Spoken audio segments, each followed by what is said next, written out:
bene, sulle note di Barcellona qui con la grande adesso è andato via Montserrat Caballé. Montserrat Caballé, grazie, in effetti per quello. Beh, vabbè, e allora abbiamo ripreso la diretta radiofonica qui su 94 MHz. Ho il piacere di avere per fare una chiacchierata Anita Maddaluni, che è una musicista, giornalista, ha scritto per diverse testate nazionali ed estere, nonché una PR, speaker radio televisiva, io leggo quindi vicepresidente anche della no profit Senza Veli sulla Lingua e curatrice appunto del blog Senza Veli sulla Lingua. Ricordo che questa registrazione, questa trasmissione verrà poi postata sul canale Telegram La Forza dell'Amore, la quale ringrazio Rosanna appunto per il contributo che dà a questo canale, nonché per le opportunità che permette anche a me di poter fare. Carissima Anita, eccoci qua. Eccoci qua, Luciano, buongiorno. Allora, faccio subito questo a testimonianza che non solo siamo in diretta davvero, sono le 10:05 di domenica 15 febbraio 2026. Faccio subito una rettifica, ti ringrazio dell'introduzione, della presentazione. Tu hai nominato per 2 volte Senza Veli sulla Lingua, che è una onlus internazionale che ho, di cui ero perché non lo sono più da alcuni anni, però questo a testimonianza che vabbè in rete ci sono ancora dei riferimenti. Sono stata vicepresidente e ufficio stampa di questa onlus che si occupava di violenza a più livelli, insomma non solo sulle donne ma in genere sui fragili, però non ne faccio più parte, quindi mi sembrava corretto specificarlo, ma tu non potevi sapere, d'altronde non ci siamo preparati. No. E quindi insomma queste sono briciole diciamo un po' alla Pollicino che sono diciamo state che tra le tante è il bello che sono della state diretta. Qua no, ma poi è tra le tante così briciolette che sono state seminate un po' alla Pollicino nelle tante vite che mi hanno attraversata, quindi insomma è giustificata anche questa, ma non è neanche insomma è giustificata questa presentazione, se vuoi, insomma, è anche vecchia. Allora, questa Radio Gamma, intanto questo Fai nome... 50 anni, quest'anno, 50 anni di esistenza di Radio Gamma.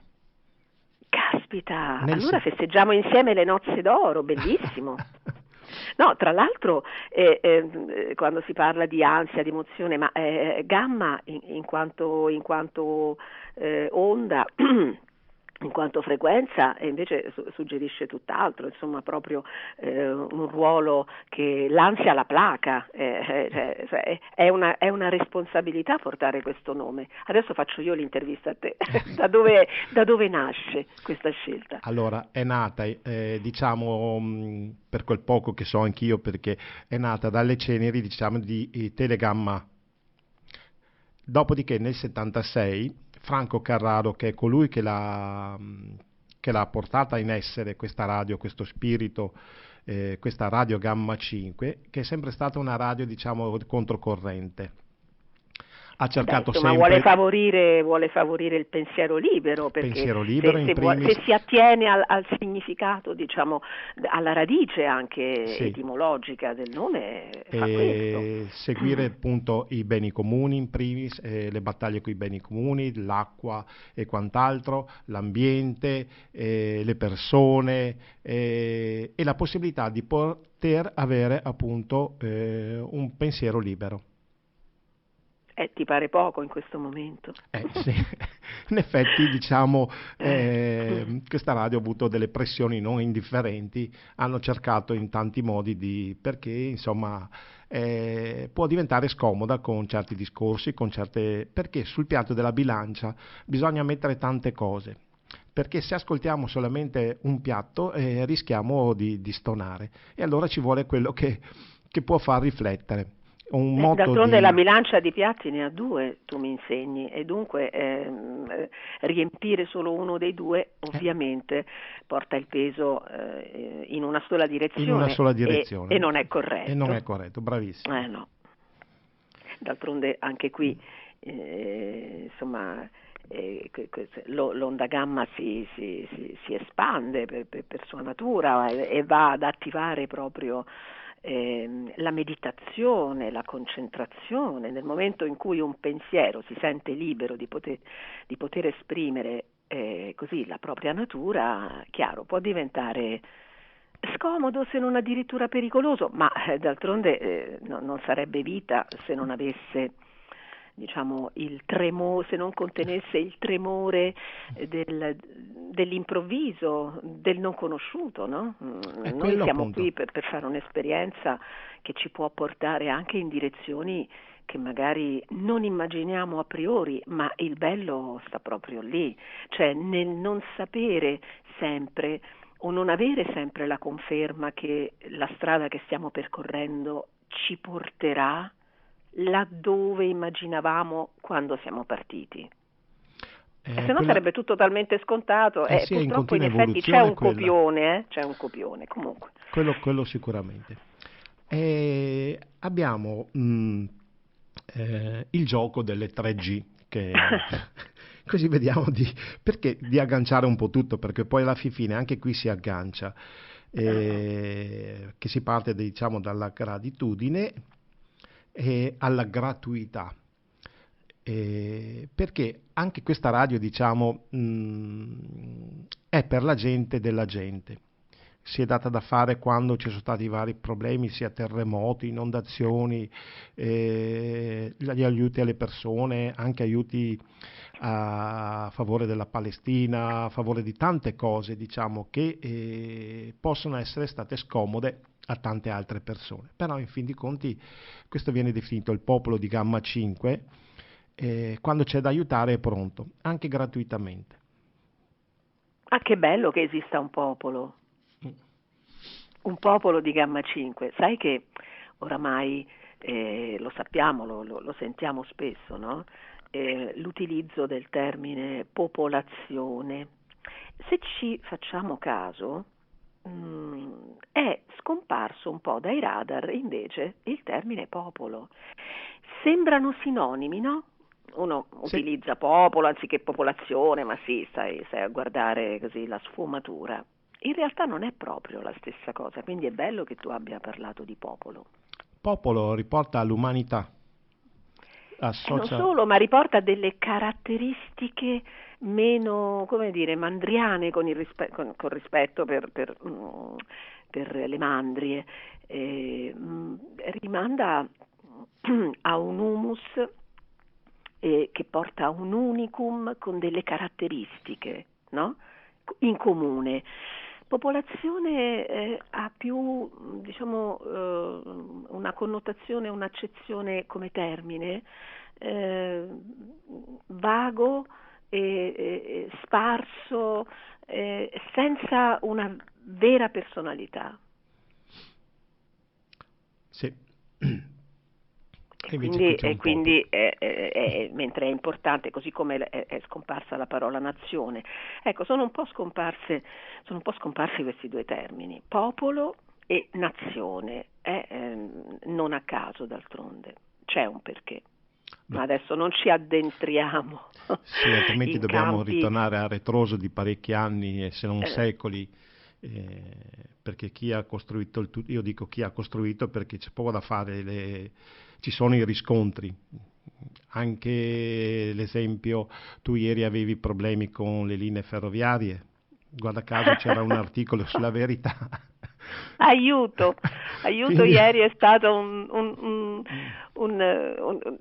delirio, però posso dirti, ora non è il tema, ma la diretta implica anche che si discute e ci si confronta su ciò che accade al momento, no? E dunque non era previsto che ieri accadesse quanto accaduto. Oggi dovevo essere tra l'altro vicina a Rosanna, che ha consentito anche, no, il nostro incontro per ora solo radiofonico, e proprio per via di disagi creati nelle varie stazioni, soprattutto sulle lunghe tratte e ad alta velocità, quindi treni che da Roma arrivavano a Torino, a Milano, ma anche che scendevano al sud, quindi verso Napoli e Palermo. Ma poi, essendo venuti a conoscenza in qualche modo delle cause che hanno scatenato questi disagi, ecco, diciamo che accetto, non dico di buon grado, ma con uno spirito diverso quanto accaduto. Lasciamo in sospeso questa cosa, perché ecco, è anche giusto che il pubblico sia non riempito di nozioni, perché oramai non ne può più, ma che sia in qualche modo stuzzicato, indotto a cercare, a conoscere, a cercare di capire, che è difficile, lo capisco, però cercare di farsi un'idea sempre più chiara delle caratteristiche del mondo in cui viviamo, tutte le caratteristiche del mondo in cui viviamo. No? Sei d'accordo? Sì, no, guarda, togliere, cioè mettere sempre il dubbio, cioè porsi la domanda, perché? I bambini, non a caso i bambini ti dicono sempre, ma perché? Perché? Hanno una miriade di perché. Noi arriviamo a una certa età e non ci domandiamo più perché quello sta dicendo quella cosa, perché questo, perché quello. Cioè, riflettere. È grave ed è anche preoccupante questo, perché ci rimanda un po' a una sorta di programmazione e di programma che viene in qualche modo ereditato, credo, ho l'impressione in maniera quasi inconsapevole, a livello familiare, e dico familiare con la gl, proprio per intendere famiglia e non familiare, che anche lì si utilizzano, diciamo, gli aggettivi in maniera interscambiabile, il che non è proprio corretto, non definisce nel particolare il significato di entrambi, perché familiare proprio attiene alla famiglia, al nucleo, e questo atteggiamento del diluire man mano che si cresce, che l'età avanza, anche se è una convenzione questa età, si perdono certi elementi, certe caratteristiche con cui arriviamo qui, su questo piano, queste caratteristiche che l'anima quando si incarna già possiede, porta con sé in una sorta di zainetto, così, di sporta, di baule, di valigia, è il nostro corredo, no?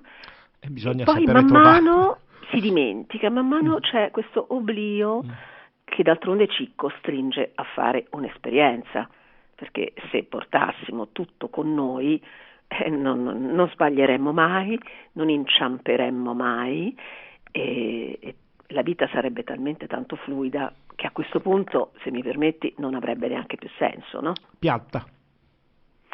Sì, non avrebbe il senso più profondo del ricordo ancestrale di che siamo. Cioè noi veniamo qui alla fine, sì, per fare un'esperienza, ma credo soprattutto per ricordare dopo però aver dimenticato, che sembra un paradosso. Cioè arriviamo qui, l'anima arriva qui piena di tutto, perché arriva dal tutto, è un frammento del tutto, è scintilla, più o meno brillante, vabbè, poi, ma il tutto in quanto coscienza unica, facendo esperienza di sé, si frammenta in mila milioni di miliardi di porzioni, e ciascuna porzione di questa vita tutta porta nel proprio semino le caratteristiche del tutto. Però c'è il semino luciano che si esprime più, viene interrato in un certo modo e quindi poi germoglierà in una certa direzione con certe caratteristiche. C'è il semino Francesca che magari in un altro terreno potrà svilupparsi e germogliare in un modo ancora diverso, ma ciascun seme porta al suo interno certe caratteristiche che sono del tutto e sono lì, primordiali, magari non si esprimeranno mai. Le possiamo vedere quei vari talenti che poi si trovano appunto nei vari soggetti, e troviamo anche le varie qualità, anche caratteriali, i vari archetipi, e in effetti anche ritornando al discorso di uno più uno non dà due, ma dà uno più grande. Quindi, bravo, esatto. Uno, però alla fin fine è tutto uno, un uno grande. Da un'one che poi guarda caso in inglese è one, è sempre uno, è un'one diciamo in un falso accrescitivo, no? Come nella lingua spagnola, ma anche nella lingua italiana esistono i falsi accrescitivi. Un grande pezzo di burro non è un burrone, perché se gli diamo questo accrescitivo non siamo più davanti a una sostanza spalmabile, ma appunto, a una voragine pericolosa. Appunto. Pensa che, ritornando al discorso della lingua, io ricordo il latino, poche cose fatte in terza media, perché poi avendo fatto l'istituto tecnico il latino lì non c'era, di conseguenza... Che ricordo meraviglioso, che scoperchi una memoria quasi commovente, il latino alle medie. Alle medie, sì. E che anche ai miei tempi si sceglieva, tant'è che 2 anni di latino ce li beccammo pure noi. C'era l'esame di terza media e c'era l'esame di latino. Un ricordo che mi è rimasto impresso era che diceva: sapete per qual motivo la lingua latina più di tanto non viene portata avanti? Perché è impossibile dire le bugie con la lingua latina. Non so se fosse vero, perché poi mi fermo lì, però mi è rimasto impresso questo termine qua. Cioè il latino... Ma perché? Ma allora, è chiaro che la bugia, se la vuole dire, proclamare, è chiaro che può farlo. Però il linguaggio è utile e nello stesso tempo pericoloso. È vera questa cosa, perché il latino, così come probabilmente non le conosco e mi piacerebbe tantissimo invece le lingue orientali, o comunque le lingue che si esprimono ancora attraverso i segni, no? E forse di bugie ne possono dire meno, perché se vogliono rappresentare un concetto, in qualche modo lo lasciano visualizzare. In latino, puntando molto al significato profondo di un verbo, di un termine, altrimenti non avrebbe neanche logica e senso l'etimologia, no? Forse in quel senso, con quell'accezione non può dire bugie. E tu qui apri un varco, ecco, adesso arriviamo vicino al burrone, sul quale ci sarebbe da scrivere enciclopedie infinite, e cioè quello della parola, e dunque della comunicazione, che non è informazione, quindi semplice passaggio di dati. È una parola che volutamente qui i latini bacchetterebbero tutti dalla mattina alla sera, dai giornalisti agli informatori, dai medici ai professori universitari, perché non a caso chissà sa che conosce bene il potere della parola, una parola che proprio soprattutto in questi ultimi anni è stata debitamente alterata e manipolata, cioè è stato volutamente creato un continuo equivoco sul vero significato delle parole, qualunque parola, soprattutto quelle parole delle quali ben si conosce l'effetto potenziale su un pubblico vasto, quindi su un pubblico che oggi è molto più distratto di prima, che è stato poi volutamente distratto o che comunque si è fatto distrarre, perché poi chi mantiene il punto e il centro non cade nella trappola, perché noi siamo circondati da trappole a tutti i livelli, non soltanto è quello in verbali. effetti. Qui D'altronde sono trappole utili che ci servono per poter mettere in moto quell'idea, quel senso di libero arbitrio che ci fa scegliere ogni sacrosanto momento della nostra giornata, della nostra esistenza, cosa fare, cosa pensare, cosa mangiare, come muoverci e le nostre scelte. E vedi, l'amico Fabio dice sempre che i demoni sono fatti apposta per noi, loro devono fare il loro lavoro, siamo noi che dobbiamo saper, reagire a questo. Ma sì, ognuno arriva qui con ogni frammento di coscienza tutta, viene qui a sperimentare più un aspetto che un altro, o magari entrambi, o più di entrambi, adesso parliamo di entrambi perché rimaniamo nel campo della dualità, che è quello, è il grande banco di prova, è il tavolo attorno al quale si gioca poi questa partita dell'esistenza, no?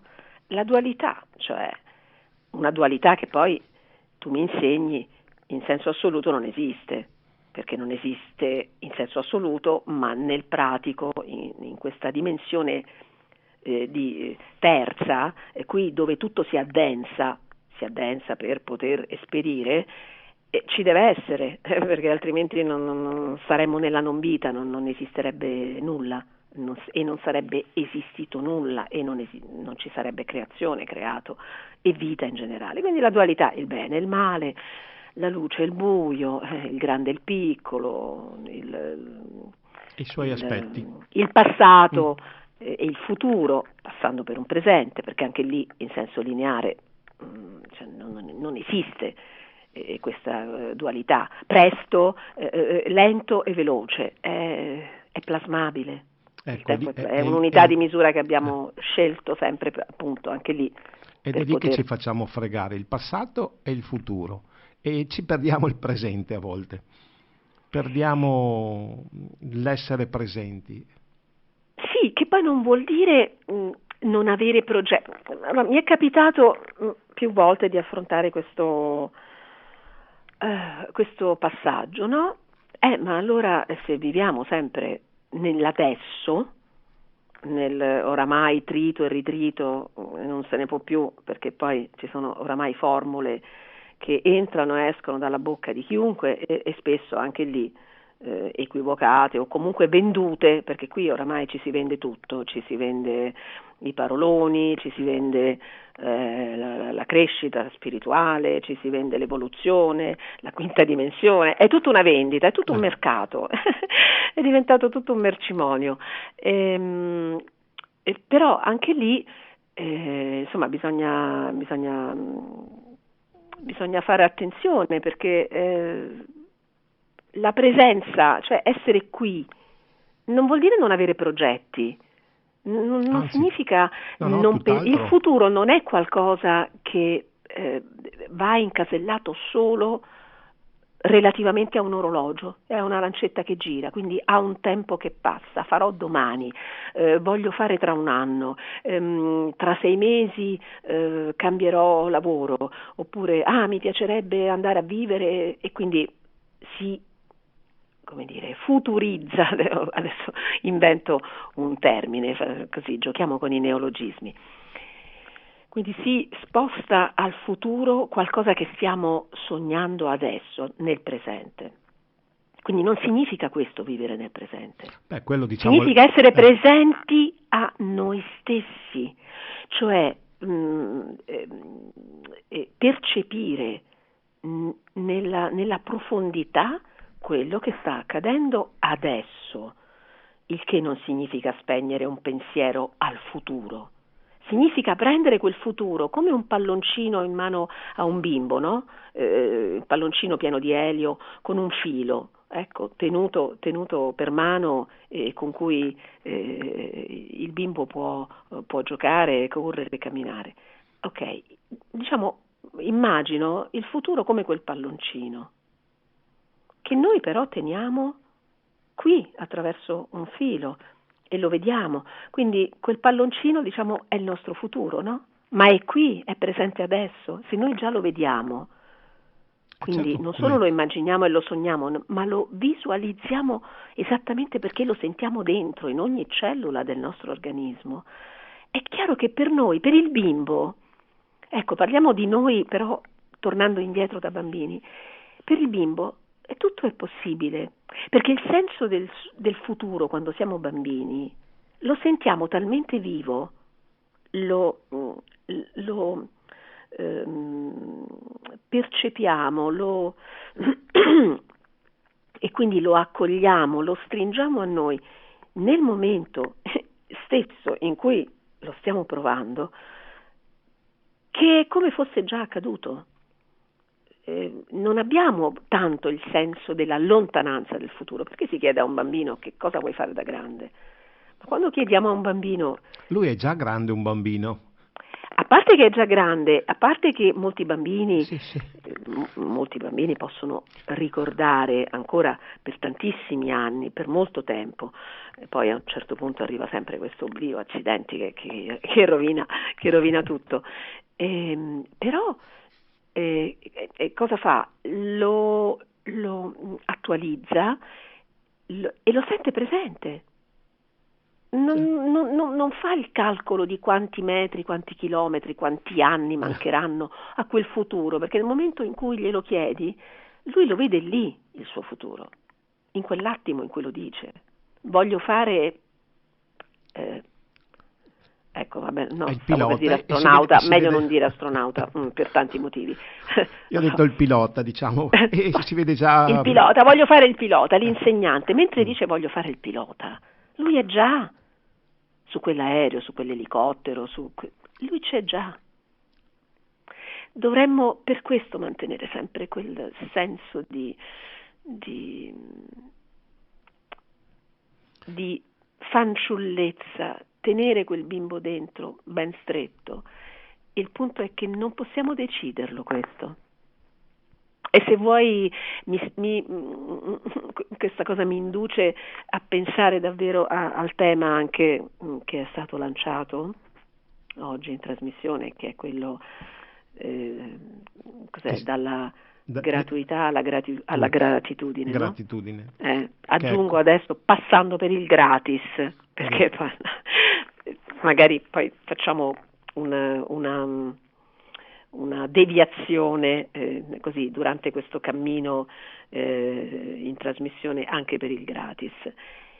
Il bambino, quindi ciascuno di noi, se anche riesce a mantenere questo fanciullo dentro, ha il senso preciso della gratuità, finché non viene ingannato e manipolato spesso anche da genitori inconsapevoli, cioè fa in maniera gratuita, ovvero fa, dice, pensa, sente, gioisce, si emoziona non per un fine, sì. Non per ottenere, non perché c'è, lo fa e basta.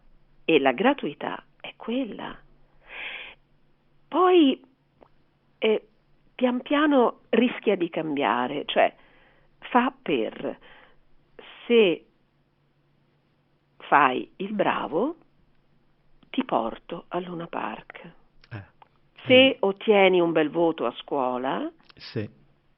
Idea quindi del premio, della ricompensa, e allora quella gratuità piano piano, accidenti, si sporca, si contamina, perché andare a scuola e prendere un bel voto al di là di quello che può valere il voto, Sì. e cioè il nulla più assoluto, ok? Però che succede? Che la scuola, per formattare, poi il voto è stato eliminato, poi è stato ripreso, cioè tira e molla con questi voti che poi sono diventati giudizi, peggio mi Che peggio il sento, giudizio, certo, peggio mi sento, non perché si sa se sia peggio sono un segni che numero. lasciano proprio il segno, il giudizio è deleterio per me. Beh, quelli della nostra generazione, dico nostra perché immagino abbiamo più o meno la stessa età, ricordano il passaggio dal voto al giudizio, e poi dal giudizio all'espressione giudizio più voto o voto più giudizio, ma insomma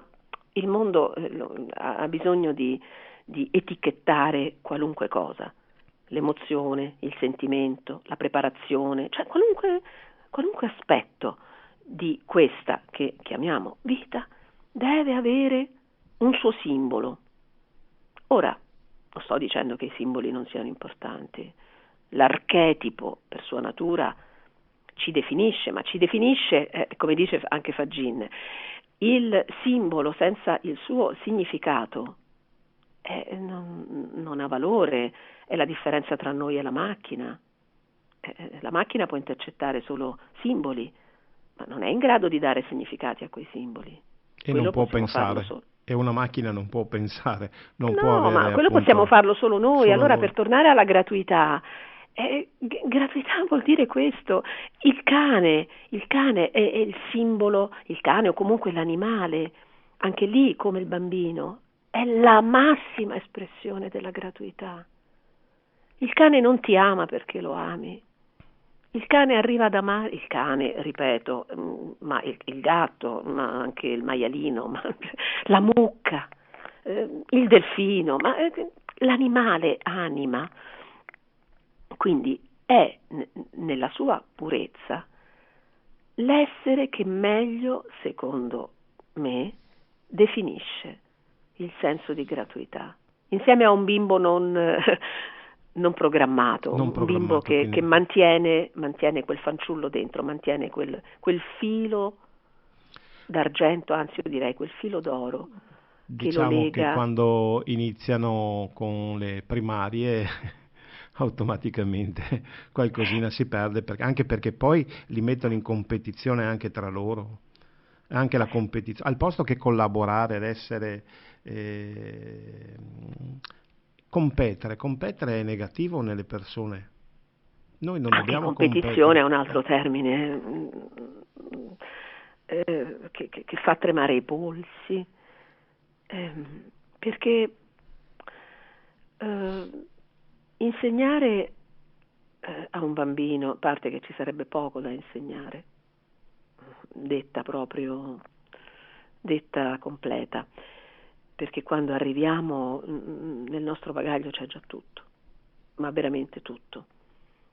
Chi ha avuto la possibilità di entrare in sala parto e quindi di essere madre oggi lo può dire, se è in grado di guardare negli occhi quella creatura che arriva perché la vita ha deciso di manifestarla attraverso di noi, e si rende conto che è l'arrivo di un super file, ecco, per dirla per utilizzare un linguaggio 3.0, arriva, scusate, arriva già con miliardi di giga, non so, e si tratta solo di imparare a esprimere tutto quel contenuto, è perché quel contenuto è un contenuto nei contenuti. Immagino questa memoria assoluta, akashica, come una infinita, che poi infinita ma in un punto solo, matriosca che contiene tutte le memorie e tutte tutti i ricordi, quindi un macro file, come se davanti a un computer noi avessimo questa macro cartella che poi contiene sottocartelle, che a loro volta contengono sottocartelle, così per farci capire anche dai giovani se c'è qualche telematico in ascolto. Sicuramente diciamo il progetto segue un andamento diciamo da computer per quanto concerne la materialità, secondo me. Poi sì, per c'è la forza possibilità. perché taluni la paragonano il tutto come fosse un ologramma. Un ologramma per forza di cose ha determinati schemi matematici. Qua bisogna intendersi se l'universo, in quanto vita, in quanto progetto macro, sia mentale o no. Secondo me non è solo mentale, cioè anche lì se c'è un tutto, è un tutto con tutte le caratteristiche, quindi la coscienza è la fonte di tutto, anche del mentale. Non si può partire da un mentale anche dentro di noi. La testa, la mente, il cervello non è il contenitore della coscienza, è uno strumento che si cerca di utilizzare al meglio, non sempre riesce, però l'importante è che sia al servizio della coscienza. Il momento in cui riteniamo che la torre di controllo sia tutta nel nostro cranio, lì la fregatura. secondo me i guai arrivano e sono difficilmente risolvibili. Perché la mente è un ottimo strumento, però come tutti gli strumenti, guarda un esempio che fa un carissimo amico al figlio, gli dice che quando appoggia il telefono cellulare sul tavolo da pranzo, dice guarda che il telefono è uno strumento, è come la cassetta del meccanico, tu il meccanico la cassetta la appoggia sul tavolo dove stai mangiando, no, la ripone nel suo scaffale, e stesso dicasi il telefono. Ho fatto questa piccola uscita, nel senso per far capire che effettivamente anche la mente, essendo uno strumento, dobbiamo saperla, diciamo, gestire. E se non riusciamo a gestirla, restiamo imbambolati dai famosi baucometri, che è un termine che usava sovente Franco Carraro, qui diciamo il creatore di questa emittente, di questo pensiero libero, la TV, che lì ti porta dentro e quindi ti fai imbambolare tutto e la mente lì diventa padrona assoluta. E qui c'è il salto dalla parola all'immagine. L'immagine che ce lo insegnano anche alcune fiabe, no? L'immagine che ha la possibilità di distrarre fortemente, in maniera profonda e pericolosamente irreversibile anche. Distrarre da cosa?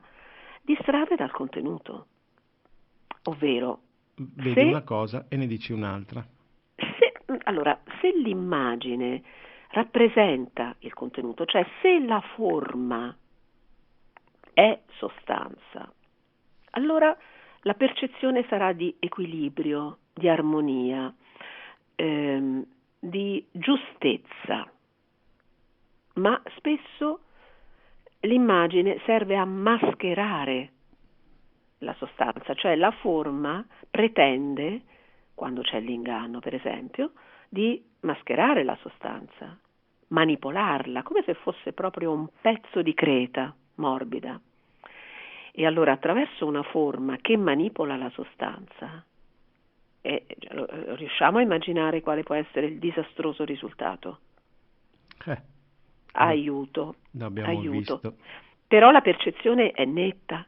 Quando la sostanza non è rappresentata dalla sua giusta forma, quello che arriva è qualcosa di disturbante a livello di frequenza, a livello di percezione, di sensazione, non ci fa stare bene. Magari non ce ne accorgiamo, non ne siamo coscienti, consapevoli, ma a livello subliminale avviene la PNL lo sapeva bene, no? La programmazione neurolinguistica, e che lavora lavorava quando fu scoperta, ma ancora oggi anzi è stata migliorata, è stata resa ancora più sofisticata, e lavora sia sull'immagine sia sulla parola, quindi sia su un'immagine che plasma il contenuto. Io posso esprimere parole straordinarie, in realtà sto mascherando un contenuto orrido, e lo scopo è farti arrivare, indurti a certi comportamenti anziché altri. Io utilizzo la parola in maniera adeguata, strumentale, perché già so dove voglio arrivare. E allora attraverso, e la stessa cosa posso fare con l'immagine. E con l'immagine posso distrarti, perché la radio, che amo alla follia e l'ho sempre preferita alla TV, nonostante abbia fatto tanta televisione, è più sincera, ma per un semplice motivo, è proprio un fatto di percezione. Anche se... Perché in TV, se scappa un errore, non dico proprio uno strafalcione, ma insomma una gaffe, una pronuncia scorretta, o proprio anche a livello di informazione, di contenuti, qualcosa di non consono, se ne accorge chi ha un orecchio affinato e affilato, chi è abituato ad ascoltare, ma la maggior parte dell'utenza, del pubblico, non ci farà caso, perché magari chi sta parlando è vestito in un certo modo o svestito, che non fa il monaco, o svestita in un certo modo. Non c'è giudizio in quello che dico, sto facendo una semplice constatazione, perché è così, perché avviene, certo. È studiata, sono studiati anche i risultati di tutto questo. Lo sappiamo che è così, è nel laboratorio della sperimentazione anche il risultato di tutto questo. Se quella stessa frase pronunciata in TV attraverso un'immagine che è colorata, musicale, caotica, spettacolare, viene pronunciata in radio, anche i più distratti hanno la possibilità di cogliere quel certo errore. Ma perché? Perché è il mezzo che ti consente di fare questo, perché non ci sono gli occhi a portarti altrove rispetto a quello che ascolti. Quello che ascolti è lì e le orecchie lo collegano direttamente al cervello da una parte, ma anche alla coscienza, a meno che uno non stia facendo altro, cucinando, stirando, in auto, quindi guidando con un'attenzione magari non totalizzante, ma in ogni caso, pur guidando, l'ascolto radiofonico è un ascolto che ha più possibilità, molte più possibilità di arrivare dritto al centro, quindi a essere poi interiorizzato. Magari non al momento, non importa, è qualcosa che si sedimenta. Un semino che vola da una da una corolla, da un fiore all'altro, o d'altronde c'è l'impollinazione naturale, no? Che avviene così, non c'è nessuno che insemina. L'aria, sì, il vento stesso, diciamo, è quello che provvede, poi grazie appunto ad altri insetti, sì, però diciamo esatto, sì, però avviene tutto in maniera così molto non controllata, e al momento non è che i semini trasportati dal vento si possono germogliare, sono poi visibili subito, cioè nel senso, al momento uno non si accorge di nulla, poi dopo un anno in tanti luoghi, in tanti angoli di terreno, in tante zone di zolle che sono state inseminate, magari loro malgrado, troviamo un cespuglio, un albero da frutto. Allora, questo che cosa significa? La parola lavora allo stesso modo. Non è visibile al momento il risultato, l'effetto che può sortire, ma stiamo tranquilli che in qualunque momento della nostra vita quel semino può trovare, se ha un terreno fertile, modo di germogliare. È la famosa, questa cosa si diceva del Vangelo, o comunque si dice forse tuttora, su un certo tipo di parola, no? La parola viva è una parola che, questo non vuole essere, vabbè, togliamo l'esempio del Vangelo perché potrebbe sembrare un discorso di religioso. No, non voglio fare questo, non voglio dire questo.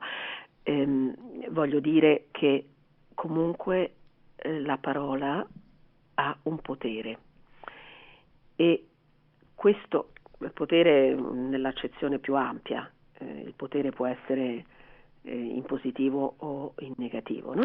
Non a caso si dice che la parola può ferire più di una spada, quindi la parola, usando determinati termini, puoi distruggere una persona come la puoi creare. Sì, quando la parola è viva ha ancora più possibilità. E che differenza c'è? Perché c'è una parola morta? Sì, la parola può essere anche morta. In che senso? Per esempio, all'interno dei libri la scrittura è apparentemente una parola morta, nel senso che certo non è viva, nel senso che non si muove, non cammina, non la troviamo in giro, non la sentiamo, non la ascoltiamo. E in realtà è parzialmente vero, perché nel momento in cui si legge, nel momento in cui si scrive, anzi ancora prima, nel momento in cui si scrive, se abbiamo determinate capacità e quello che scriviamo è ciò che vuole essere scritto, ma non da noi, in qualche modo dalla parola stessa, e noi ci facciamo strumento di tutto questo, quella parola assumerà un battito particolare. Sarà viva perché sarà unita alla parola successiva, seguirà quella precedente e si snoderà sulla pagina in un certo modo, per cui arriverà al lettore in maniera viva. Ancor più se verrà letta, perché poi una parola scritta, una parola con un'accezione meravigliosa, soltanto scritta, mantiene un solo significato, nel momento in cui viene declamata ne può assumere tanti altri, in modo subliminale.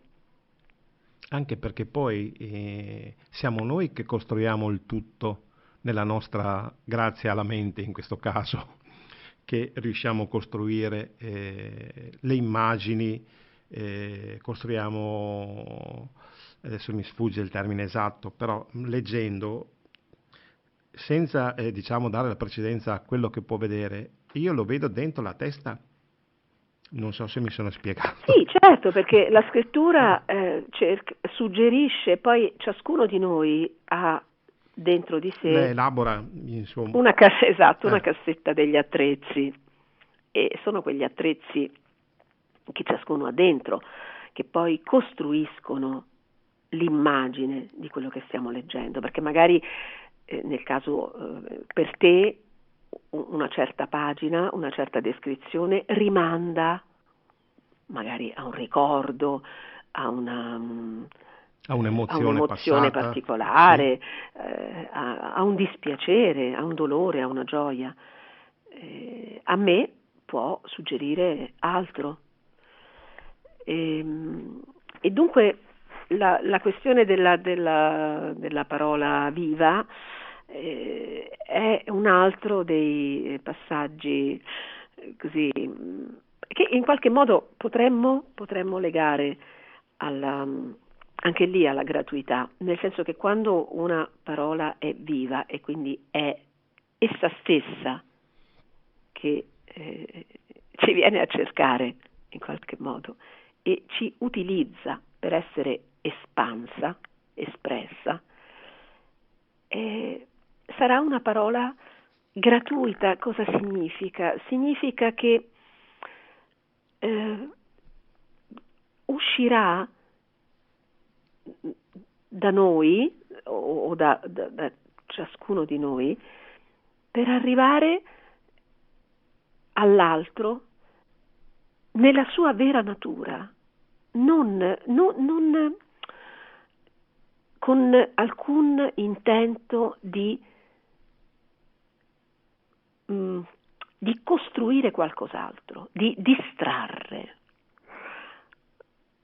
Questo lo può fare direttamente la parola stessa, in gratuità, no? In questo senso. Quindi se condividiamo una conoscenza, un sapere, non possiamo essere pagati per questo, no?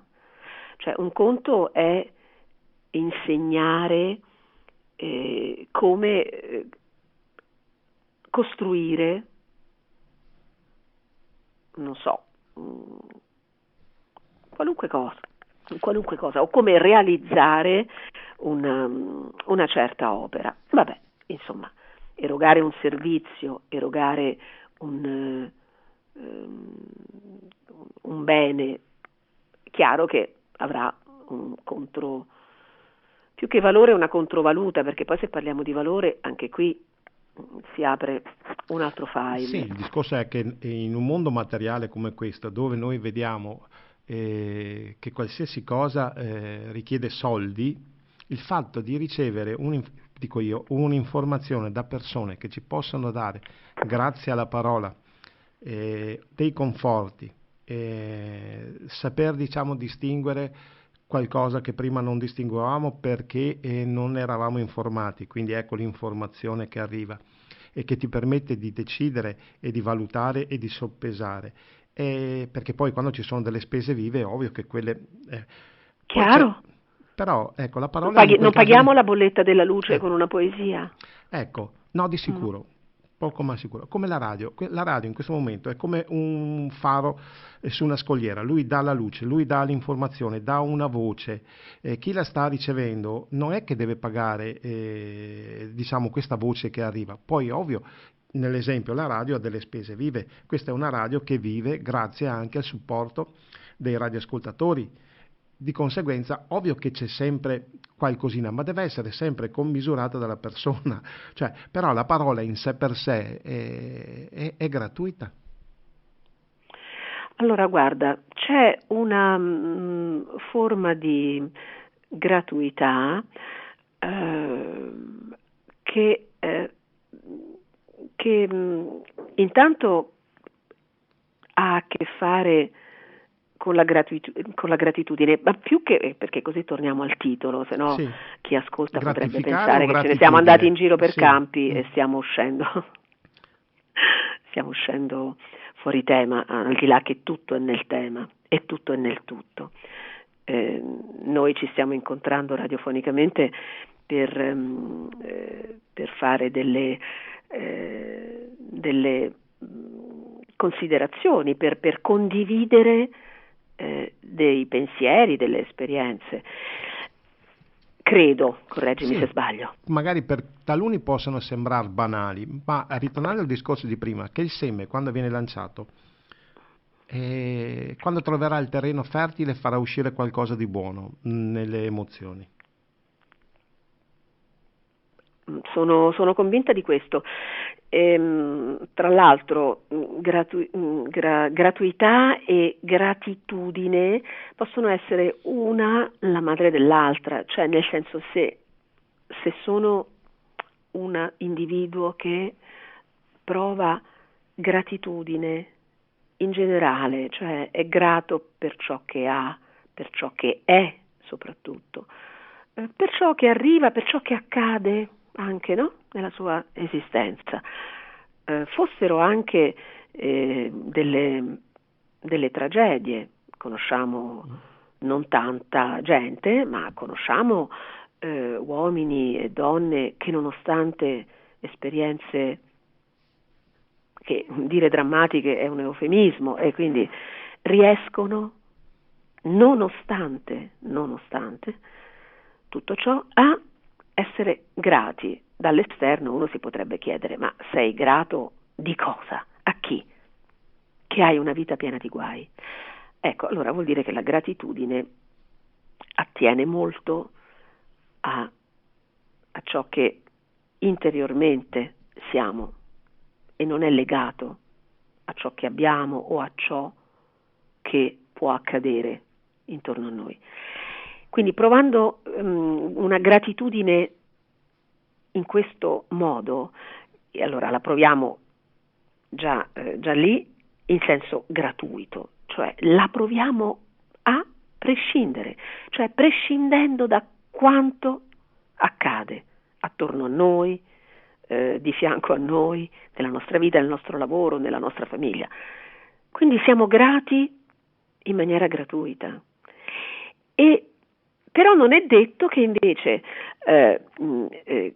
la gratuità, quindi fare, dire, esporre, donare senza aspettarsi nulla in cambio, sia legata alla gratitudine, cioè uno può Anita, diciamo, 10 avere secondi. il senso della gratuità, quindi della condivisione. Anita, 7 secondi mi parte la pubblicità, anche meno, quindi ci dobbiamo sentire subito Ci dopo. risentiamo dopo la Allora, pubblicità. dopo la pubblicità. Sì. Allora ti dico. Benissimo, è terminata prima, siamo ritornati in diretta radiofonica, siamo sempre sui 94 MHz di Radio Gamma 5 e siamo sempre collegati con la giornalista Anita Madaluni. Che carino questo spot del 50°. Beh, quindi è il profilo della radio, quello libera, un pensiero libero ed è della gente per la gente. Beh, a questo punto sono molto curiosa di leggere quelle 300 pagine. Lo farò, ordinerò il libro adesso che finisce la trasmissione. Allora. Immagino che ci siano esperienze anche da parte di ascoltatori? Sì, una buona parte degli ascoltatori. Interessante. Ci sono degli interventi degli speaker, poi ci sono degli speaker che hanno un peso non indifferente, nel senso peso che hanno delle capacità, dei talenti, meglio di professionisti, nel senso, però ecco che sono rimasti liberi, che non hanno vincoli, questa radio, essendo diciamo gestita da volontari e soprattutto non ci sono nessun sponsor, diciamo, che finanzia, è libera e quindi qualche volta può dire qualcosa che dà molto fastidio. Però insomma questo è anche il bello. Sì, perché c'è l'idea, ovviamente un'idea malsana, di essere, nel momento in cui si paga, di essere padroni, ma non padroni soltanto di una struttura, di un edificio anche, voglio dire, redazionale, ma anche di tutto il resto.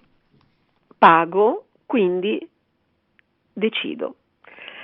E non avere questa, in qualche modo, questa forzatura, questa direzione e non dover dipendere, è chiaro che porta il suo, come dire, può portare un suo sconforto a livello finanziario, più se non è sconforto è comunque, lo si comprende bene, una difficoltà nel mantenersi in vita, perché è chiaro che c'è un impegno che va oltre il semplice esprimere il proprio pensiero in modo professionale, anche se non si, perché non è che non si è professionisti perché non si ha un datore di lavoro. Rimanere liberi, anche volontari, non toglie, secondo me, alcuna professionalità a ciò che si compie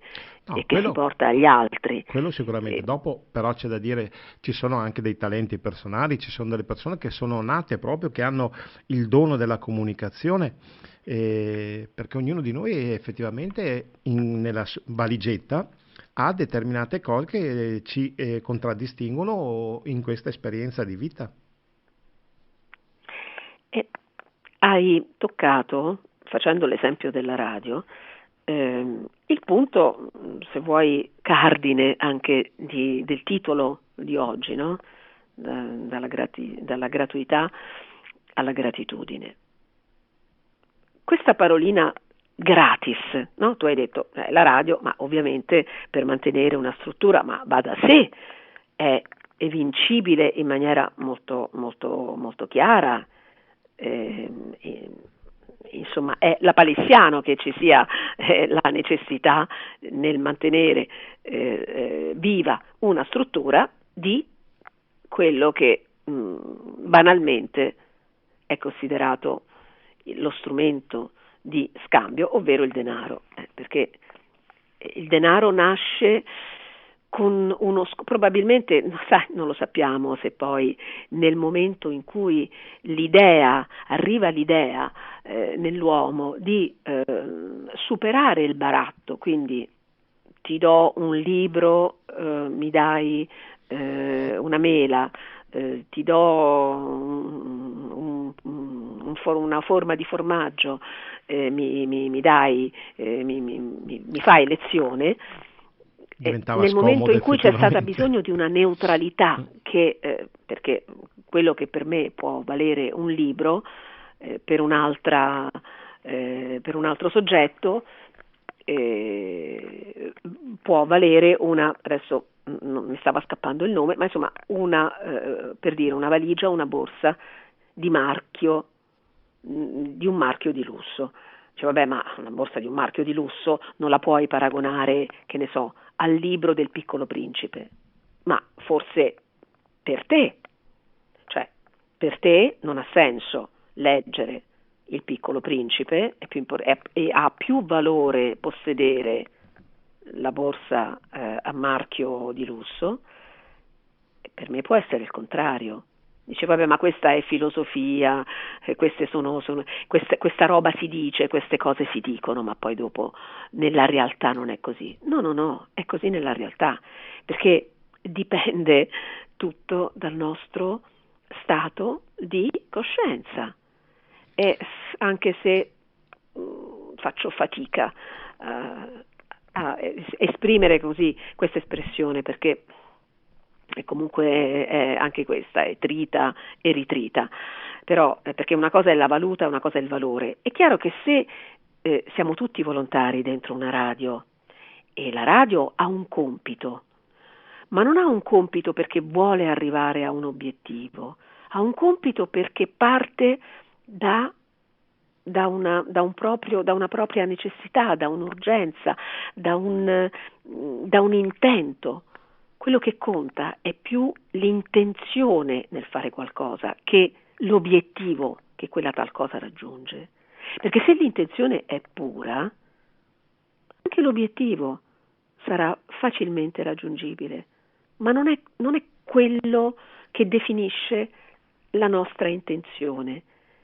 Essere in gratuità significa avere questo spirito di condivisione, che ovviamente se devo accendere un microfono, mantenere una redazione, pagare un affitto, è ovvio che tutto questo abbia un costo. Sì, ci sono delle spese vive. Ma non ha nulla a che fare con il senso di gratuità. Gratuità non vuol dire gratis, e c'è tra l'altro il gratis che invece può rientrare nella gratuità. Cioè nel momento in cui facciamo un esempio pratico, ok? Nel momento in cui io sono medico ed esprimo il mio talento, se è un talento, se non è semplicemente una professione, in ciò che faccio, e sono un professionista talmente riconosciuto, blasonato e ho una mia chiara fama, nel momento in cui mi trovo di fronte un paziente o più di un paziente che ha serissimi problemi di salute e altrettanto serissimi problemi di natura finanziaria, in coscienza non potrò dire non ti opero perché il mio intervento costa 20.000 euro. Il paziente non ce li ha perché non ha neanche come riempire, insomma, come depositare qualche parte di cibo nel frigorifero. Cosa facciamo? Lasciamo morire il paziente? O lo rimandiamo alla sanità pubblica della quale conosciamo tutti i bug, tutte le voragini? Poi si può essere fortunati anche lì, per carità. Si può chiedere perché il professionista non lavora nella sanità pubblica, ma magari lo fa e magari lì non c'è lo spazio. Allora, quello che voglio dire è un po' il concetto del caffè sospeso che a Napoli è molto in voga, ma da sempre.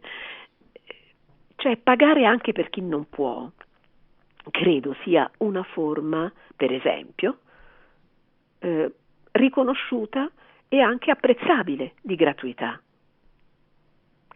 Il punto è che oggi spesso chi può o potrebbe pagare per un certo tipo di servizio pretenderebbe di non farlo. E quindi a discapito di chi davvero non può. E quindi mettendo l'erogatore di quel servizio, di quel bene, nelle condizioni di doversi comunque far pagare da tutti, quando invece potrebbe espletare il proprio ruolo nella maniera giusta, ovvero permettendo anche a chi non può di accedere a sé, al proprio servizio, alla propria possibilità di aiuto, perché chi può paga senza problemi. Purtroppo questo denaro, dico purtroppo, forse è sbagliato, è un avverbio che ritiro, il denaro è uno strumento, non è un fine, è un mezzo e fu inventato come tale. Fu inventato per dare l'immagine, ma anche il contenuto, la pratica di imparzialità rispetto ai beni e ai servizi scambiati. Perché io potrei offrirti una lezione di pianoforte in cambio dell'affitto che tu non mi fai pagare. Ma se a te non interessa la mia lezione di pianoforte, finisce il rapporto. Sì. Cioè il rapporto contrattuale non può. O trovi delle conchigliette o trovi dei sassolini per accontentare l'altro. Ma magari non si accontenta dei E sassolini. Allora è così che il denaro interviene, senza entrare poi nel merito di un denaro che oggi circola ma che praticamente non ha più valore perché non ce l'ha, ma qui si aprirebbe un barco. Sì. Un barco infinito, cioè noi comunque stiamo utilizzando un denaro che è un denaro di proprietà, non nostra, di proprietà. Adesso non voglio entrare è un argomento anche nel questo merito ben conosciuto. dell'economia, però è un dato di fatto, cioè ne possiamo parlare con gli economisti e sono gli stessi economisti che hanno chiarito questo aspetto. Il denaro è di proprietà di una banca centrale con caratteristiche certo non pubbliche ma private e dunque in qualche modo noi paghiamo per averlo, ma al di là di questo ancora sta continuando a circolare finché ci grazieranno e consentiranno questa circolazione. E dunque nel momento in cui è un semplice transito che permette a tutti di avere una vita dignitosa, cioè non posso comprare il cibo per la mia famiglia con le tue lezioni di piano, quindi io ti affitto la mia casa, la mia abitazione e tu in cambio mi paghi, a meno che io non sia un proprietario con possibilità infinite, abbia più abitazioni e la possibilità di offrirti gratis, quindi gratis, una abitazione, dovrei poterlo fare. Perché poi lì interviene l'avidità, cioè guarda caso proprio spesso, non sempre perché non generalizziamo, proprio spesso chi può o potrebbe donare gratuitamente / gratis, non lo fa. Non lo fa perché è animato da un'interiorità avida e dunque lì ci sarebbe da malleare. Adesso te ne dico una, Anita. Da lavorare sullo spirito, ma ciascuno animicamente, lo ripetiamo, fa. In Veneto sai cosa sono le scarsele? No, sono confesso. le tasche. Le tasche, quelle che anche le tasche. Okay. Le tasche. Bene, allora qui c'è un detto, lo sento da mio cognato, che suo papà diceva sovente, che non ha mai visto le bare con le scarsele. Quindi vuol dire che quando noi rientriamo, certo, non ci portiamo via nulla di quello che c'è qua. Però Luciano, questo non significa allora, se tutti noi operiamo in maniera gratuita nel senso di gratis sempre, allora interverrebbero dei problemi anche per noi. Ovvio. La verità sta un po' nel mezzo, cioè il punto è da cosa ciascuno è animato.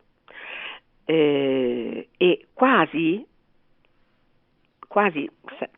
sempre, diciamo spesso, si tende a equivocare, quindi pretendendo il gratis dove oggettivamente gratis non si può pretendere e invece non facendolo dove si dovrebbe, cioè nel momento in cui si condivide sapienza, e attenzione, sto parlando di sapienza e non di sapere.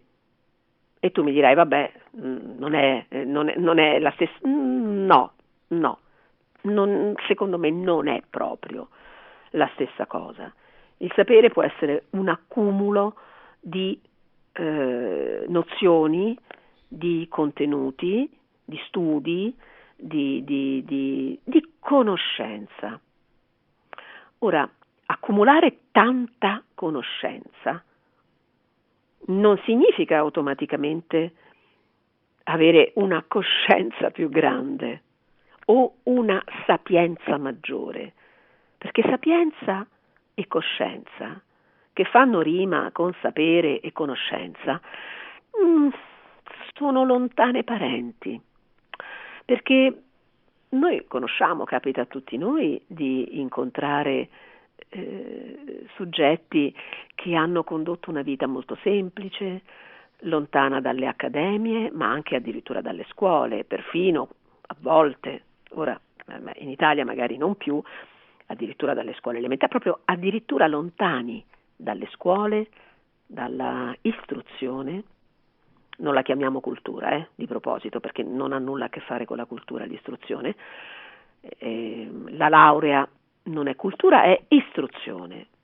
La cultura è qualche altra cosa. La cultura è un insieme, anche sì, di istruzione, è anche parte di istruzione, cioè non vuol dire che l'istruzione sia da negare, vuol dire solo che la cultura è qualcosa che resta dopo aver dimenticato anche l'istruzione, cioè è la sintesi massima, è l'essenza potente e che lascia il suo segno, cioè il vero marchio, la vera impronta della cultura è la sapienza e non il sapere, cioè quello che resta è è la stessa differenza che c'è tra intelligenza e sapere.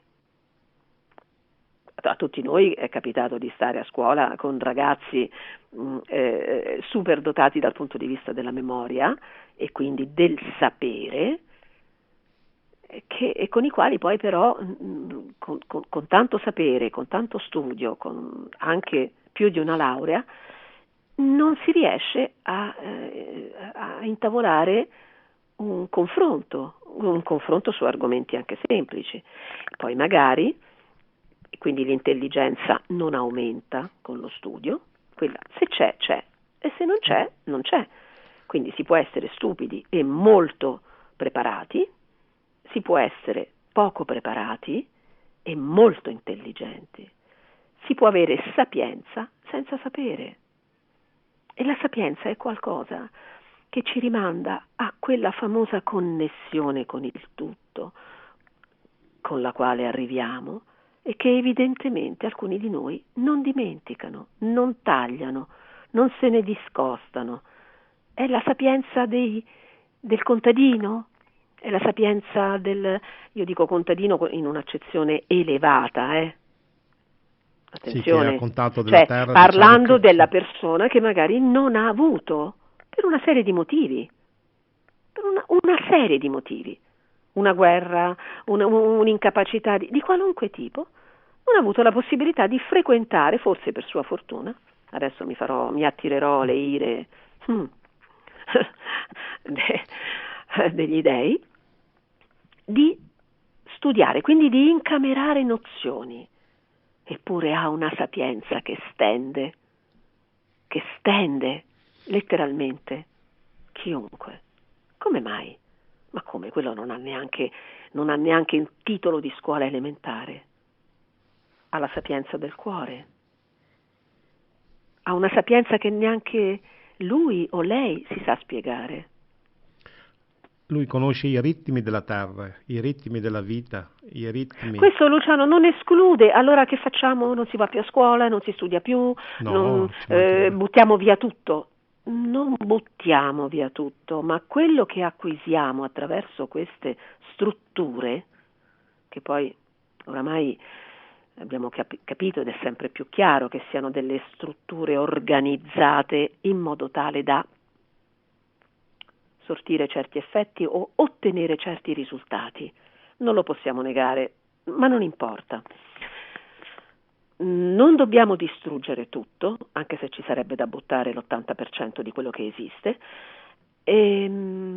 ma la differenza la fa come elaboriamo ciò che acquisiamo.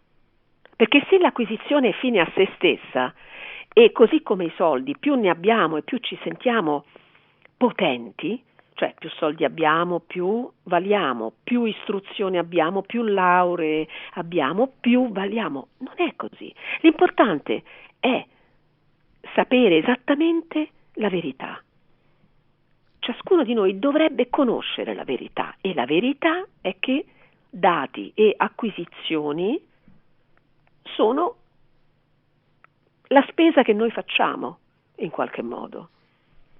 Noi possiamo fare tantissima spesa, riempire il frigorifero di cibo e poi non essere in grado di portare a tavola 2 uova sode. O comunque non avendo idea di come cucinare, di come cuocere quei cibi, di come assemblarli, di come creare dei mix, delle collaborazioni proprio, no? Tra cibi, tra piatti, non siamo in grado di apparecchiare una tavola e invitare degli ospiti. Eppure abbiamo il frigo e il freezer pieno di cibo. Eccolo lì la differenza, perché siamo disuniti.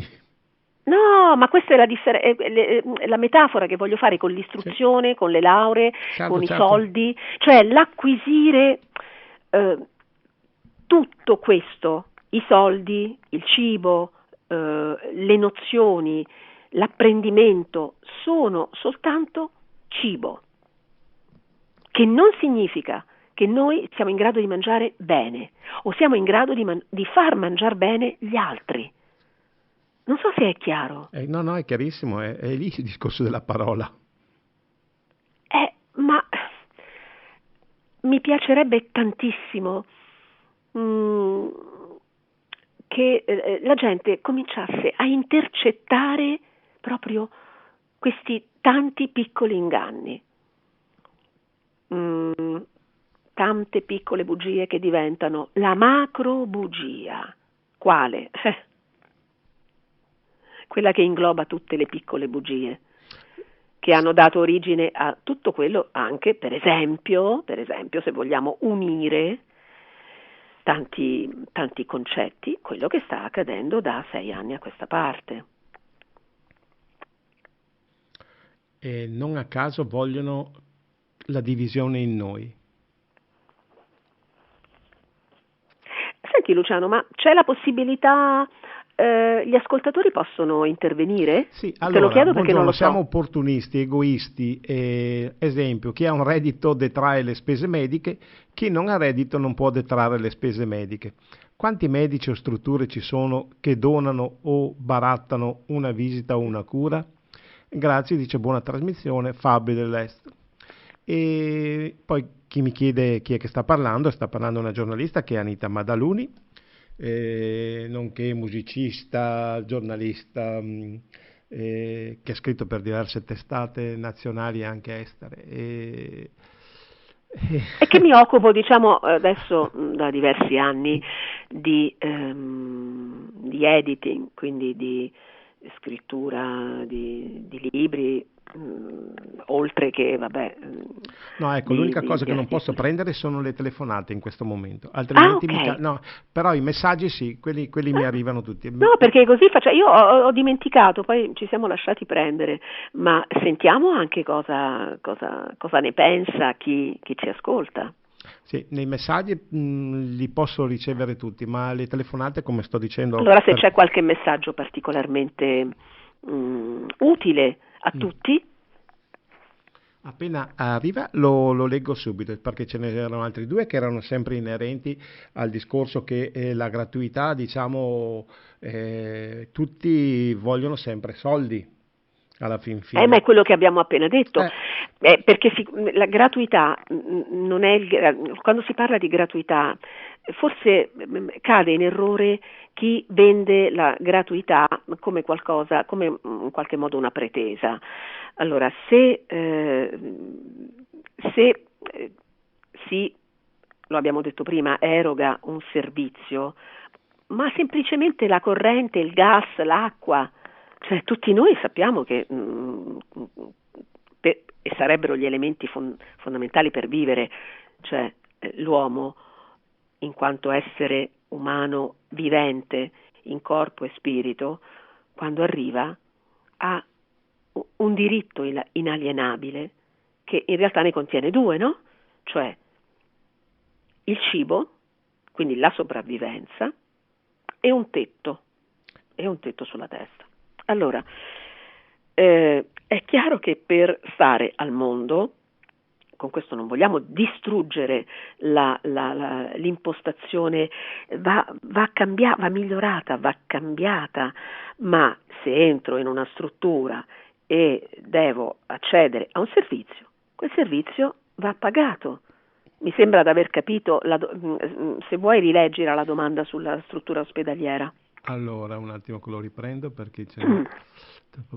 Ecco qui Fabri e dice quanti medici o strutture ci sono che donano o barattano una visita o una cura, presumo gratis. Allora, qui il punto è che ciascuno è responsabile della propria porzione di coscienza. Questo significa che fossi medico, io non sono medico, anche se collaboro con tanti medici in tutto il mondo e da tanti anni, lavorando in una struttura e quindi dando per scontato che ho le mie prestazioni, la mia professionalità viene riconosciuta con un contributo economico, cioè vengo pagato per lavorare in una certa struttura, giusto? A meno che non abbia uno studio privato e nello studio privato ciascuno paga la propria visita. Correggimi se sbaglio. È quello che No, io, attenzione. Allora, tornando alla struttura, se io sono un medico professionista che lavoro nella struttura, poi apriamo poi all'intervento, magari prossimamente intervistando un medico potrai avere conferma di questo. Se mi capita il paziente che non ha possibilità di pagare la visita con me e io vengo già, il mio ruolo viene già riconosciuto dalla struttura stessa, fossi personalmente medico, consentirei a quel paziente di accedere comunque certo. alla mia visita, perché non accadrebbe nulla. Io non finirei sotto un ponte e dunque cioè, fare sempre i conti con ciò che davvero è possibile o ciò che non rendiamo possibile per altri motivi, perché non ci priveremmo neanche di un caffè. E questa è una questione altra, è una questione che attiene all'uomo. C'è tanta confusione. Sì, no, ma dico lì subentra anche una parte dell'essere, se c'è dell'egoismo, se vuoi questo sto dicendo, attiene a come siamo dentro. Io sono convinto che una buona parte sarebbero favorevoli a darlo gratuitamente. Questo non vuol dire sempre, ovvio, questo vuol dire sempre. laddove c'è la necessità. Capisco anche che negli ultimi decenni, con una accelerata incredibile negli ultimi anni, siccome si è venduto di tutto, la gente è stanca. Sì. Comprendo anche questo. Che cosa vuol dire si è venduto di tutto? Di tutto. Si è venduto il corso di meditazione, il corso di spiritualità, le canalizzazioni, le ipnosi regressive.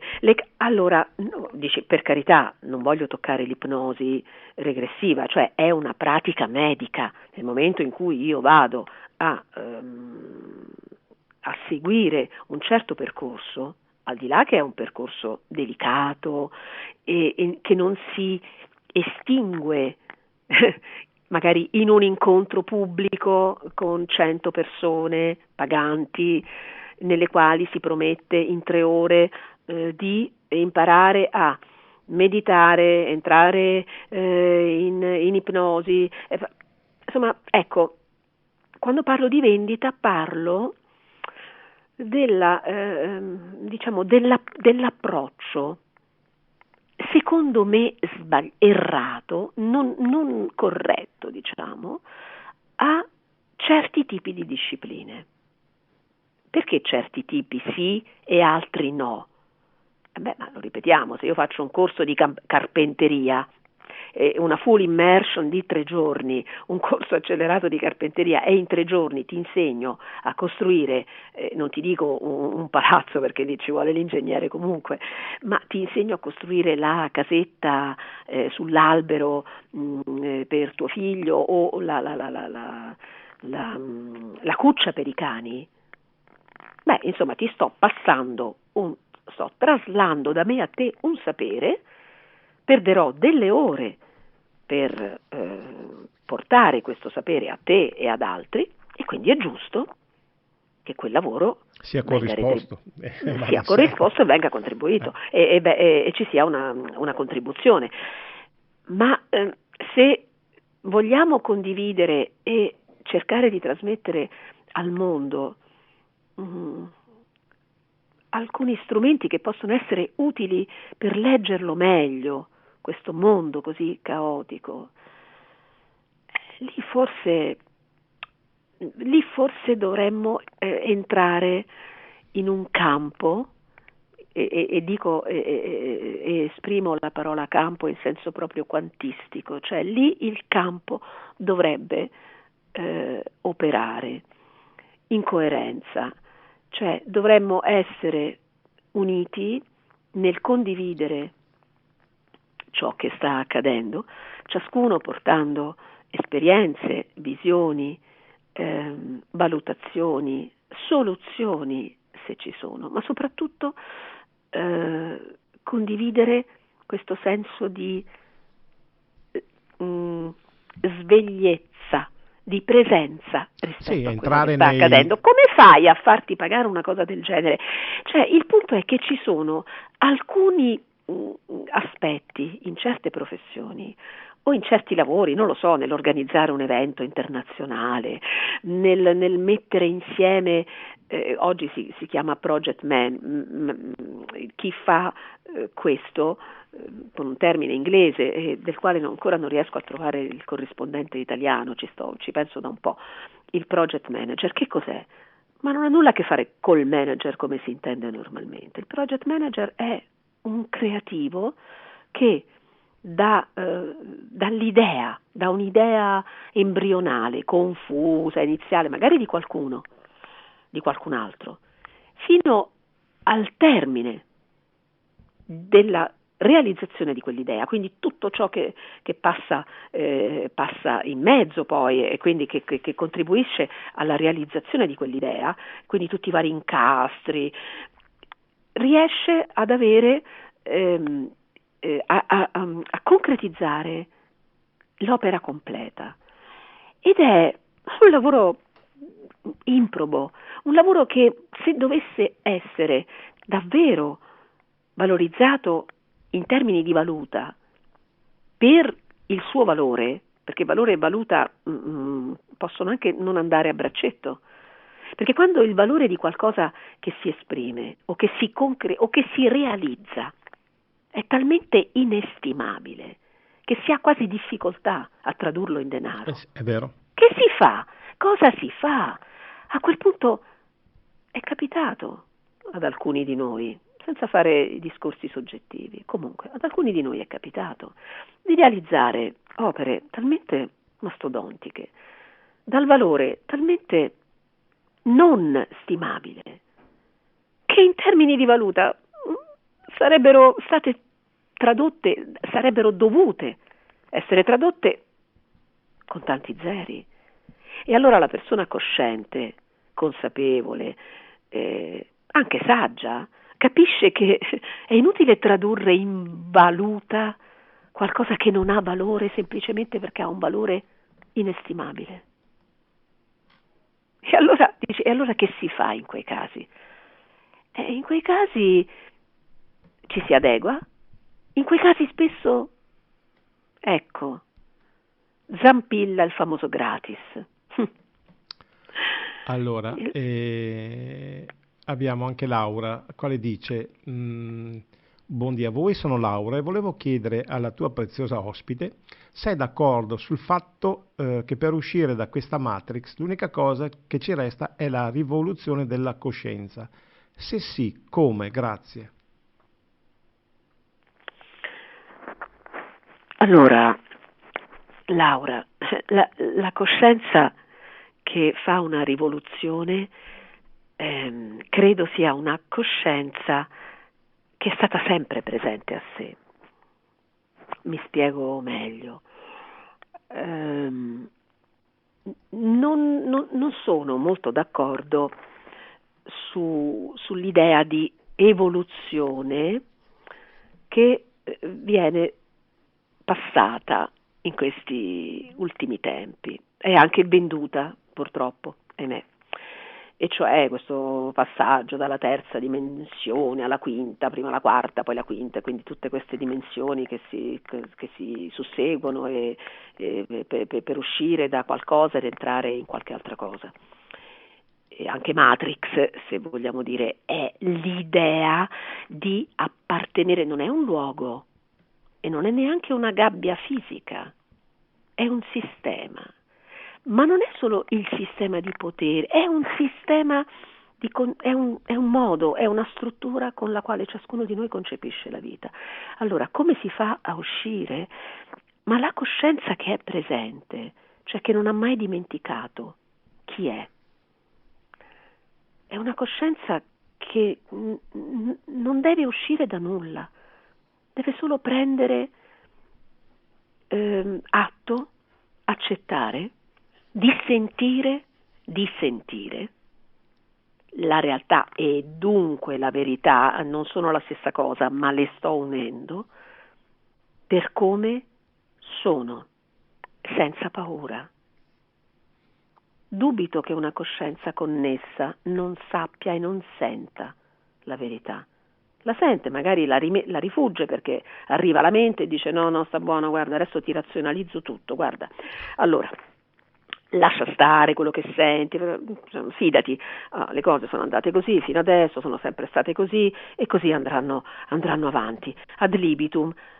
Poi c'è quella vocina dentro che sussurra, ma che più che sussurrare, che non è sussurra, ma non è una voce udibile, sussurra attraverso le cellule del nostro organismo, perché se ci facciamo caso, quando qualcosa non ci risuona, noi fisicamente sentiamo, non la voce nell'orecchio, sentiamo perché le cellule sono in microcosmo, questo lo spiega benissimo il nostro Carlo Ventura, il professor Carlo Ventura. Ogni cellula è l'universo stesso, quindi ha capacità di sentire, di pensare, di capire, e le cellule, essendo mosse da un'energia pura che è la nostra, ma quando noi non mettiamo il filtro mentale della ratio, noi sentiamo perfettamente tutto, come stanno le cose, percepiamo la realtà e chi ci sta attorno esattamente per quello che è, senza maschere, e diventano nudi tutti i re, o tutti quelli che pretendono di salire su un podio con uno scettro in mano per fare i re. Ma no, ma li vediamo nudi per quello che sono, li sentiamo esattamente per quello che sono. Quindi la coscienza non deve evolvere. Cosa c'è da fare? Secondo me, ciascuno di noi dentro lo sa perché lo sente, deve solo avere il coraggio di accettare quello che sente. Poi, certo, ci sono parti di coscienza arrivate qui che sono già semi. Utilizziamo un linguaggio terreno, perché poi per capirci sono già semi del male, no? Perché qualcuno il lavoro sporco nella dualità lo deve pur fare. Ma chiederei a Laura, e se c'è modo magari di rispondere, tu poi leggerai la sua risposta. Secondo te, Laura, quando noi arriviamo, abbiamo delle caratteristiche animiche che mutano nel tempo? O noi possiamo cambiare i nostri comportamenti, evolvere, non so, nel nostro lavoro, nei nostri modi di accettare la vita, nel modo di vestirci, nelle idee che abbiamo sul cibo, ok? Quindi possiamo evolvere o comunque cambiare e possiamo farlo anche animicamente, o secondo te la fiamma con cui giungiamo qui e che si incarna resta nella sua purezza, sempre se riconosciuta e accettata, così come arriva fino al momento in cui lascia il corpo? Faccio io questa domanda a Laura. Bene, nel frattempo c'ho Fabri dell'Ovest che dice: non si tratta di fare grandi elaborazioni. Vorrei portare l'esempio che se una persona affetta da cancro ha soldi può accedere a dei farmaci che si trovano solo nella farmacia dello Stato del Vaticano e costano più di 1.000 euro a confezione. Chi non ha soldi in questo caso deve morire. Dice: ho lavorato in pronto soccorso, in casa di riposo, con malati psichiatrici. Conosco bene quanti malati e quante famiglie sono state lasciate a se stesse per non avere risorse economiche. E dice solo tante parole. Fabri dall'Ovest. Noi oggi non stiamo affrontando il problema di come cambiare l'economia, perché altrimenti dovremmo fare un'altra trasmissione, sì, nella quale appunto potremmo dire aspetta che lo dico, nella quale potremmo affrontare intanto la questione sul cancro mi vorrei esprimere, ma non posso, magari poi in separata sede Luciano, se vuoi ne discutiamo un attimo e vediamo se è il caso di aprire, anche con la presenza di un medico, Io questo resto solo dell'avviso di una cosa. Se varco. persiste tuttora e non riescano a trovare, vuol dire che c'è qualcosa di molto più profondo da analizzare in noi stessi. E qua mi chiudo anch'io. Allora, c'è un medico di cui non faccio il nome, conosciuto in tutto il mondo, oncologo, che ha scoperto, ma non l'ha scoperto adesso, no, per parlare dell'accesso alle cure costose, perché quello è un altro inganno, mi spiace dirlo, però allora se siamo in tema di verità e posso parlare, lo dico, altrimenti facciamo finta che. Dunque, la questione dell'accesso alle cure, perché poi dovrei esprimermi quindi anche sulle chemioterapie, evito di farlo, lascio a un intenditore buono la capacità di intuire. E quello che ha detto Luciano non è parzialmente, è totalmente vero. I soldi per la ricerca sono finiti in una ricerca che per sua natura deve rimanere ricerca e non soluzione. Dopodiché c'è l'accesso a quelle cure che non porta comunque alla salvezza, quindi non è vero che muore solo chi non accede al farmaco che si trova nella farmacia del Vaticano, che tra l'altro è stata la mia casa tanti anni fa, perché non ho lavorato nella farmacia, ho lavorato però lì. Erano gli anni 86-87 e quindi conosco anche bene quell'ambiente e andiamo oltre. E quindi non è questione di tante parole, è questione che il punto a oggi, quello che sta accadendo e che forse comincia a essere sotto gli occhi di tutti, è che la manipolazione, attraverso la parola di cui si è detto fino ad ora, è servita anche a far passare concetti che comunque non sono quelli, non sono giusti, non sono la verità, e sono serviti per mantenere in piedi un sistema che oggi sta rivelando tutte le sue falle, compreso il sistema sanitario. Allora, parlare di denaro e parlare di coscienza, che sembra essere un gran mischione, un gran minestrone, in realtà vuole solo servire a indurci tutti al pensiero, alla riflessione, al dubbio, alla ricerca, alla comprensione del perché si sta continuando a ripetere, a reiterare una serie di comportamenti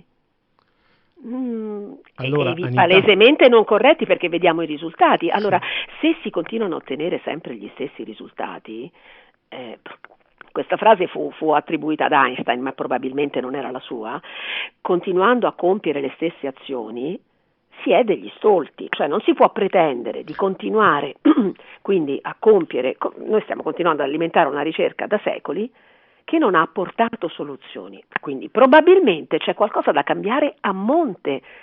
Sei d'accordo, Luciano? Completamente. Allora, una cosa, perché qui il tempo è tiranno, abbiamo ancora 7-8 minuti abbiamo avuto tanto tempo, sì. Che radiofonicamente 2 ore sono una eternità. Sì, perché effettivamente le richieste, cioè parlare questo richiederebbe una disamina molto più complessa e più tempo. Qui c'è un'altra domanda di Andrea da Campo. Nel frattempo, se Laura risponde, io sarò felicissima. Sì, però ha risposto Andrea da Campo Nogara, dice... quindi chi non ha mai avuto la capacità di sentire la propria coscienza non ha molte speranze se non si tratta di un'evoluzione. Grazie, un saluto alla sua ospite che sarebbe bello riascoltare anche in futuro. Andrea da Campo Nogara. Andrea, allora, no, non è che se uno non ascolta la coscienza è fuori. Posso, guarda, te lo dico col cuore, ascoltare la coscienza non è una capacità. È solo avere un po' di coraggio. Serve solo un po' di coraggio. Sono certa, lo dico per esperienza, Nella mia vita ho avuto a che fare con bambini, con adulti, con vecchi, per via non solo dell'insegnamento, ma anche per altre attività, insomma, per le tante vite che mi hanno attraversata. E quello che ho capito è che ciascuno di noi deve avere la possibilità di farsi guardare dentro, quindi avere il coraggio di mostrare se stesso per quello che è e nello stesso tempo vedere l'altro per quello che è. Quindi non è che c'è da sentirsi privilegiati o meno, perché sennò creiamo un'altra fazione. C'è chi la coscienza la sa ascoltare, ci sono gli ascoltatori della coscienza e i sordi alla coscienza. No, se no caschiamo nel giochino di tutti e nel giochino del sistematico, cioè guelfi e ghibellini, i buoni e i cattivi, i belli e i brutti. No. La coscienza è qualcosa che ci guida. Non dobbiamo acquisire, te lo assicuro, credetemi sulla parola, nessuna capacità, alcuna capacità. Si tratta solo di fare un respiro profondo. La respirazione aiuta molto, ma senza meditazioni trascendentali, cose. Concentrarsi sul respiro. È un attimo. Quando noi facciamo delle scelte, io dubito che chiunque di noi, quando fa una scelta, non abbia già la risposta dentro rispetto alla scelta che sta facendo.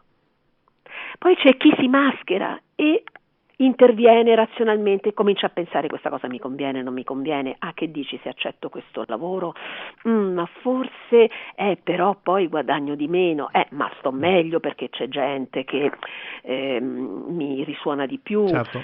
Allora, poi arrivano anche i retaggi culturali, certo, religiosi. Però noi sappiamo, quello che dobbiamo, è un brutto verbo, dovere, quello che è consigliabile fare e che ciascuno di noi può, e ripeto, lo dico per esperienza, è solo imparare a sentire. Lo possiamo fare perché la coscienza, quando si esprime, ripeto, non urla a voce, si manifesta nel corpo, noi sentiamo dei segnali. Ecco, Laura ha risposto. Io credo Grazie. che la nostra evoluzione ci porta alla scoperta dell'oro che abbiamo dentro, dice Laura. Sì, va bene, Laura la chiama evoluzione. Io, per rimanere proprio più terra e anche semplificare, perché sennò l'idea di evoluzione non è un termine sbagliato, è un termine che poi magari consente ad Andrea di dire vabbè, allora chi non si evolve che fa? Resta a terra? Allora c'è quello che decolla e io che non riesco a evolvermi rimango giù a guardare l'astronave, la navicella che sale e si perde nello spazio infinito. Invece no, è in qualche modo una memoria che va riattivata, c'è in ognuno di noi, ve lo assicuro, fate la prova, non dovete attendere, la prova è la prossima esperienza che vi capita, il prossimo incontro magari spiacevole che fate, che sembra piacevole, ma che all'interno scatena in voi delle sensazioni che non si è pronti ad accogliere.